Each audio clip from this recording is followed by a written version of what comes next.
হযরতে ওমর রাদিয়াল্লাহু তাআলা আনহু একদিন নবীজির ঘরে ঢুকে দেখছে একটা চাটাইয়ের মধ্যে আল্লাহর নবী সাল্লাল্লাহু আলাইহি সাল্লাম শুয়ে আছে, শুধু চাটাইয়ের উপরে। ওয়াকাদ আসসারা ফি জামবি, চাটাইয়ের দাগ, আল্লাহর নবীর দেহ মুবারকের মধ্যে দাগ পড়ে গেছে। মাথার নিচে একটা খেজুরের ছাল দিয়ে বানানো বালিশ, আর একটা চামড়া ঝুলানো, আর কিছু ছাতু পাউডারের মতো পায়ের কাছে রাখা, যেগুলো পানি দিয়া গুইলা খাবে। হযরত ওমর ঘরের মধ্যে চারটা জিনিস দেখছে, একটা চাটাই, একটা খেজুরের ছালের বালিশ, একটা চামড়া, আরেকটা ছাতু অল্প কিছু খাবারের জন্য। হযরত ওমর অজরে চোখের পানি ফেলে কাঁদতে শুরু করছে। আল্লাহর নবী বললেন, মা ইয়াবকিকা ইয়া ওমর, ওমর কে তোমারে কাঁদালো, কাঁদতেছো কেন?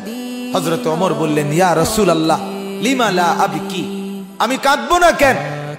আপনার এই দৃশ্য দেখে না কেঁদে থাকি কেমনে, না কেঁদে থাকবো কেমনে?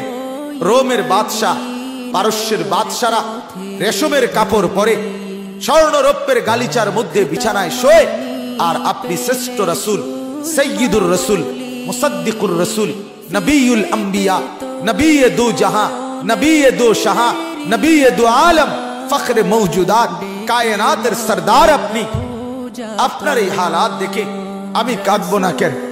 আল্লাহর নবী, হাদিসের মধ্যে আছে, আল্লাহর নবী বললেন, ওমর আমা তারদা আন তাকুনা লানাল আখিরাহ ওয়া লাহুমুদ দুনিয়া, ওমর তুমি কি এতে খুশি হবা না আমরা আখিরাত থেকে নেব, ওরা দুনিয়া থেকে নেয়?